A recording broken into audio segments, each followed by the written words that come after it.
Autoline Daily is brought to you by Bridgestone, passion for excellence. Here are today's top headlines. Toyota faces another fine. Audi outsells Mercedes-Benz worldwide, and Honda might drop the Ridgeline pickup truck. Up next, we'll be back with the news behind the headlines.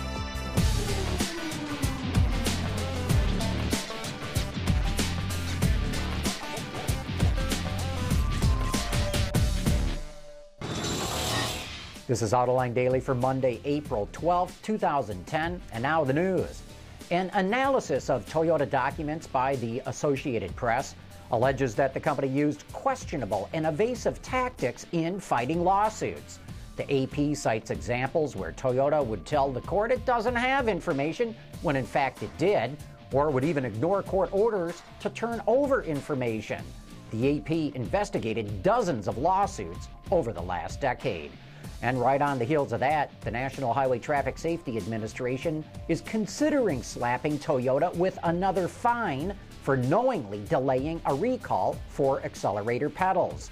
NHTSA already fined Toyota $16.4 million, the most it is allowed to impose.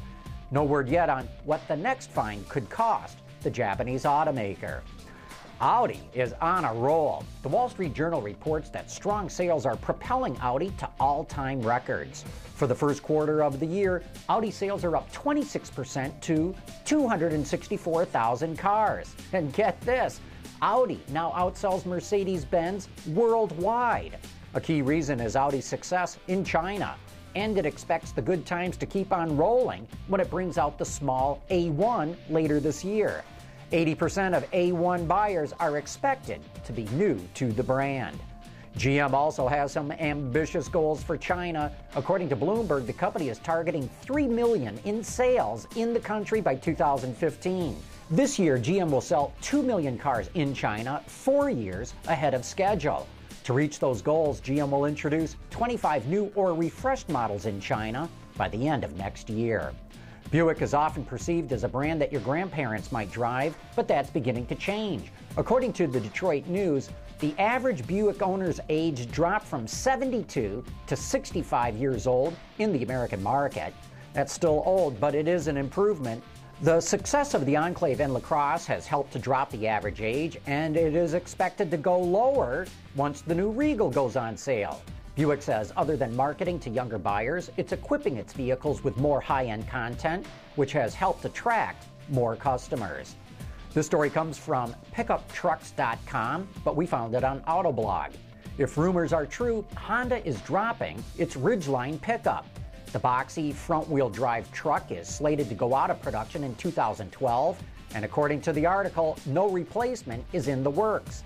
It seems the Ridgeline has been a disappointment on the showroom floor. Honda sold fewer than 17,000 of them last year, but as you'd expect, the automaker will not comment on these rumors. We've known since the Detroit Auto Show in January that Ford was going to build battery packs for its upcoming hybrid and electric vehicles, but we didn't know where until now. The Detroit News reports that the company's components plant in Rawsonville, Michigan, near Ypsilanti, is the lucky winner. The move is part of a $450 million investment to get advanced electric vehicles on the road. Another bonus of this decision is that it could create 1,000 jobs by 2012.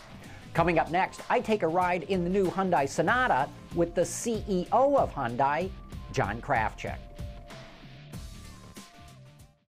Introducing Bridgestone's third generation of run-flat tires with groundbreaking new Bridgestone technologies. Bridgestone run-flat tires offer improved ride comfort, lower rolling resistance, and improved wear while giving you the peace of mind and comfort you need. The Hyundai Sonata is one of the most interesting new sedans to hit the market. The styling, the features, the way it drives is going to make a lot of car buyers put this one on their shopping list. I recently got a chance to ride in one, and my chauffeur was John Krafcik, the CEO of Hyundai Motor America. I'm about to take you on a test drive of the brand new Hyundai Sonata, but who better than to take us on a ride like that than John Krafcik, the CEO of Hyundai Motors America. Come on, let's go for a ride. Come on, hop in, John. Take it for a spin. I'll show you what 200 direct injected horsepower feel like. So John, Hyundai redid this Sonata top to bottom, front to back, everything inside and out. Yeah. What's the purpose? What are you really trying to achieve with this car? I know you got to sell cars and make money on it, but what's the real mission of this car now? You know, with this car, we had a really big goal, and that was to reset the competitive standard in the midsize segment. I mean, we were thinking big. One of the big ideas was 4-cylinder powertrain only. No V6. No V6, and that freed up all kinds of design freedom for our designers. Our engineers were able to take a lot of mass out of the car because they didn't have to protect for all the extra weight that a V6 would bring along with it. It means that this car weighs just 3,199 pounds. Which for this segment that's feather light. It's feather light. We took more than 100 pounds out of the old car, which was already a pretty weight efficient car. And at the same time, we invested a lot of money in the powertrain. So we've got standard direct injected 4-cylinder engine, 198 horsepower, along with one of the lightest curb weights, means we've got an incredible power to weight ratio, by far the best in the segment, which is great for performance and fun to drive, but also wonderful for fuel economy. So this thing gets 35 miles per gallon on the highway, which, I mean, think about it. EPA calls this a large car from an interior classification standpoint, a ton of room inside, and the darn thing gets 35 miles per gallon, which is what you would have associated with a subcompact car with a manual transmission, you know, just 10 years or so ago.